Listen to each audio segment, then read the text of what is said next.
Assalamu alaikum class, this is your physics class chapter number 16. Today we are going to start chapter number 16 basic electronics and I am your physics teacher Miss Rida Khan.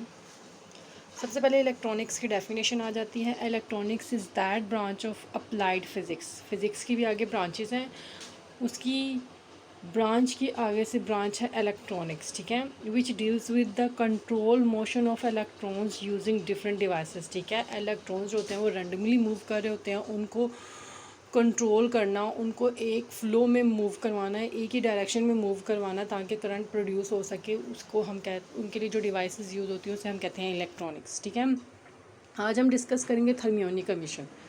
सबसे पहले इसका introduction है। In the 1850s physicists started to examine the passage of electricity through a vacuum by putting two electrodes in a sealed vacuum tube। ठीक है, इस sealed vacuum tube थी, उसमें दो इलेक्ट्रोड्स मतलब एनोड और कैथोड को जब हम कंबाइन करके बोलते हैं तो वो इलेक्ट्रोड्स होते हैं। ठीक है, इलेक्ट्रोड्स को उन्होंने पुट किया और उसमें से इलेक्ट्रिसिटी का पैसेज जो है उसको वो स्टडी कर रहे थे। ठीक है, they discovered that some kind of rays were emitted from the cathode और द नेगेटिव इलेक्ट्रोड्स। कैथोड और एनोड दोनों हैं, कैथोड पे नेगेटिव चार्ज होता है और एनोड पे पॉजिटिव। वो उन्होंने क्या नोट किया कि कुछ रेज जो हैं वो कैथोड से निकल रही हैं और वो नेगेटिव हैं। ठीक है, these rays were called cathode rays. J.J. Thomson in 1897 observed the deflection of cathode rays by both electric and magnetic fields.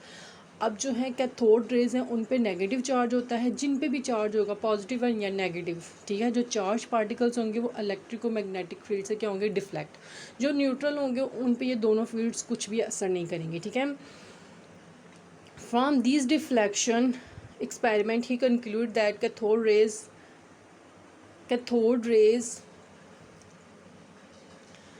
he concluded that cathode rays must carry a negative charge। इससे क्या पता चलता है cathode rays पे कोई charge होगा, वो charge कौन सा होगा, वो क्या होगा, negative. these negatively charged particles were given the name electrons। ठीक है, अब आपको पता है कि मेटल्स में फ्री इलेक्ट्रॉन्स होते हैं। रूम टेम्परेचर पे वो इलेक्ट्रॉन्स जो हैं वो अपनी जगह से दूसरी जगह मूव नहीं कर सकते। ठीक है, लेकिन जब हम उनका टेम्परेचर इंक्रीज़ कर देंगे, उनके टेम्परेचर इंक्रीज़ करने से क्या होगा, वो इलेक्ट्रॉन्स क्या हो जाएंगे, मेटल के सरफेस से निकल जाएंगे।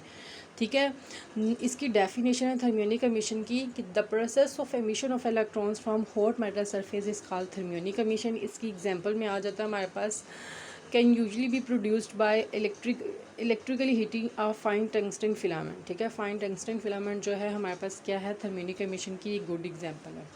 अब किसी भी मेटल सरफेस में से थर्मियोनिक एमिशन करवाने के लिए कुछ कंडीशंस होती हैं, उनको करंट और वोल्टेज देना पड़ता है। वो कितना करंट होना चाहिए और कितना वोल्टेज होना चाहिए। करंट जो होना चाहिए वो 0.3 एम्पेयर होना चाहिए और वोल्टेज जो होना चाहिए वो 6।